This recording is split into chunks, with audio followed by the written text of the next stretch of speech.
Welcome to History Dreamer. Today we are going to discuss on a particular topic that is very important for all kind of competitive examinations and also state lectureship.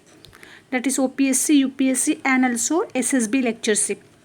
Let's start to clear all kind of concepts coming under this theory. This theory was propounded by a great man, that was Dadabhai Naroji, who is known as Grand Old Man of Indian Nationalism.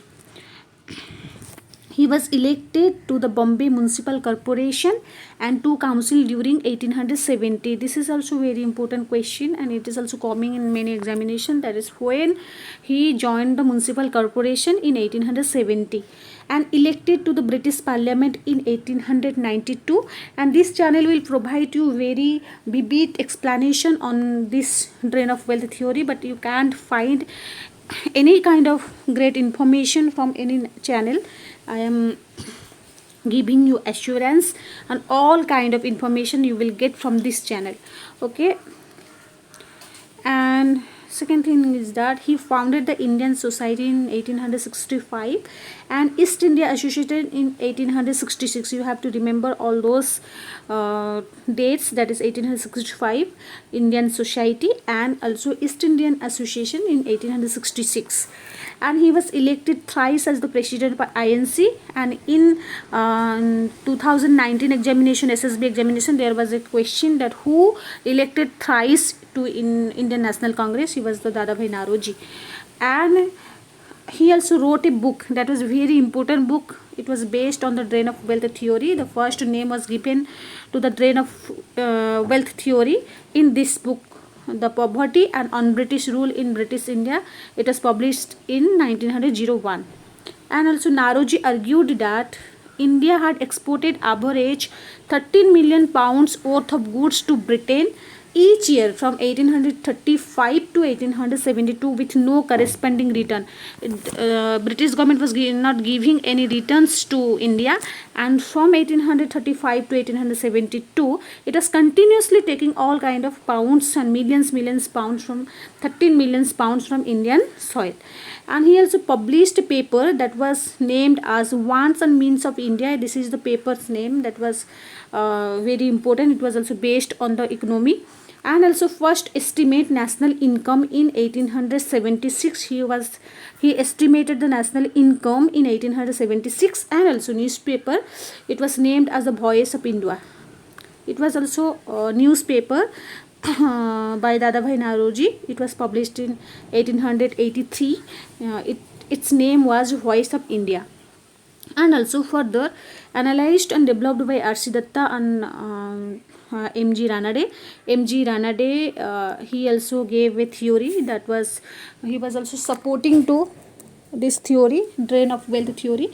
Many economic critic he supported openly to Dadabhai Naroji, and he also gave drain of wealth and need for the heavy industry for economic progress, for the development and progression of the economy. There was the need of heavy industry. It was, this theory was given by the M.G. Ranade, and R.C. Dutt also prompted to the same theory. He also gave the same theory, keeping it as a major theme to his book Economic History of India. This book also, the name of this book is also coming, and who was the propounder of this book. This is also most important question. You have to remember all those things. That is Economic History of India, written by whom? R.C. Datta. And also this theory is openly discussed here. That is very important that it is mentioned in a vivid and clear manner. That is India before 1857 revolt and India after 1857 revolt. What was the economic condition of India? Here clearly in 3 and 4 lines it is mentioned. And imports of bullion into India to balance exports over the imports from India. It is very important thing is that time India was exporting a lot of things to England and another country, but that time Britain also taking most important bullions and goods from Indian country, and it was exports over the imports from India. India से कुछ चीज़ import किया जाता था England को, और England से कुछ चीज़ आता था इंडिया को। तो इंडिया ज़्यादा से ज़्यादा, इंडिया बहुत वेल्दी था उस टाइम पे, तो इंडिया से जो भी इम्पोर्ट्स होता था उसको मेकओवर करने के लिए वो लोग फिर यहाँ से कच्चा माल लेके वहाँ पे फिर उसका मैन्युफैक्चरिंग करके वो चीज़ को फिर रिटर्न बैक करते थे यहाँ पे बेचने के लिए। इसलिए यहाँ पे deindustrialization process was started from that time, and industrialization process was started in England. That time the deindustrialization process started in India. And also series of measures to restrict the prohibit the imports and of Indian textile to England. And उस time पे India का textile बहुत rich था, तो उस time में बहुत सारे इम्पोर्ट्स होता था। मतलब इम्पोर्ट्स मतलब यहाँ से इंडिया से एक्सपोर्ट होता था, इंडिया की तरफ से भारत से इम्पोर्ट होता था। तो उस टाइम में बहुत सारा टेक्सटाइल के ऊपर बहुत सारा मेजर्स लिया गया, मतलब बहुत सारा डिसीजंस लिया गया टू प्रोहिबिट, मतलब उसको रोकने के लिए, प्रोहिबिशन के लिए बहुत सारा डिसीजन लिया गया। और 1720 में पूरा बैन लगा दिया गया कि सिल्क्स, इंडिया का सिल्क्स इन इंग्लैंड में पूरा बहुत सिल्क, फेमस सिल्क था हमारे इंडिया का, तो इंडिया का जो भी जाता था तो उसमें वो लोग बैन लगा दिए, बोले कि इसको खरीदो मत, जब खरीदोगे तो तुमको इतना टैक्स देना पड़ेगा। तो ये बहुत बड़ा प्रॉब्लमेटिक कंडीशन क्रिएट किया किसके लिए, जो कि इंग्लैंड के लोगों के लिए। और तो indirectly it was also ruining to the industrial process of India. तो इंडिया आफ्टर 1857 के बाद क्या हुआ ना, politically India came under the British government. ये हमको पता है कि पॉलिटिकली कैसे इंडिया ब्रिटिश के अंडर को गया after the 1857 the proclamation of queen Victoria. And English require the monopolistic control over the Indian economy. Bharat का इकोनॉमी के ऊपर पूरा वो लोग डायरेक्टली मोनोपोलिस्टिक वे में, मतलब पूरा अकेलापन दिखा के उसके ऊपर पूरा हक जताने लगे। तो servants of the company A privilege status, जो जितना कंपनी के जितने सर्वेंट्स था वो भी बहुत बड़े बड़े प्रिविलेज स्टाटस में रहने लगे। और दस्तूर एंड नजराना, it was also process of India given to the British servants and British government. How in this way many things was given to the British government. And another process was how they drain wealth of India। Bharat का जो economy को कैसे लिए, they looted directly, it was a very famous thing for them, they looted directly, it was also taken, many things was taken directly, they were looting to our Indian soil, and also profits gained through the trade, and there was also trade relationship with England and India. Not a smooth trade relationship, there was a harsh relationship, profits gained through the trade, and this trade was very crucial and it was very harmful for Indian economy. And profits through the oppressive land revenue policy, and a lot of land revenue policy was introduced by the British government, as you know, permanent settlement, Mahalwari settlement, and a lot of things was Mahalwari settlement, Rohitwari settlements, a lot of revenue system was introduced by the British government. They were taking the money from this way, tax collection, and in many harsh way. And also excess of exports over imports, a lot of exports was over the imports. The imports was taken from India, and they were exporting to India also for the deindustrialization. And salaries and pension of officials, and a lot of officials were there, and they were taking salaries from the India. Okay. And this is very important, this was a debate given by the many historians. Most important thing, amount of drain, how the amount of drain influence to Indian soil, that was very important, and you have to remember, and this is the theoretical base, and also you have to remember for your interview also. This is very important. Indian leaders estimated that this amount of drain differs from person to person, from year to year, and in many years and many opinions there was the difference, but we can say that there was a heavy flow of economy from the soil of India to England. And many historians also, they gave their different kind of opinions on the transpiration of the economy. Arshi Datta, he said 1/2 of Indians net revenue, there was the net revenue of the India, half of them okay, flows out of India each year. In each year, there was the half of net revenue of the India.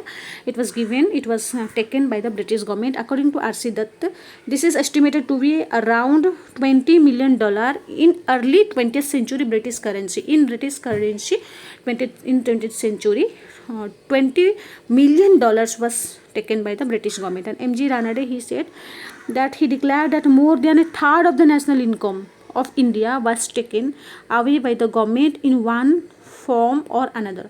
There was also third percent, means more than third, means if there is something in four parts, it was taken by the British government in this way. It was given, this theory was given by the M.G. Ranade. And Dadabhai Naroji, he also gave the thought. I have already gave you message in upper part. That was, he claimed that approximately 1/4 of the money which is raised in India goes to England, and also approximately 12 million per year. Per year 12 million. And William Digby, according to the calculations, the annual drainage was 30 million. And this is mostly important theorem given by the many historians. You have to remember who said how many.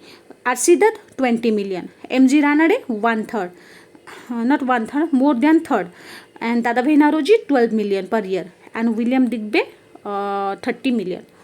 And there was the impact, heavy impact of the drain of wealth theory on Indian soil. That was very important, and you have to discuss, and you have to remember, and you have to mention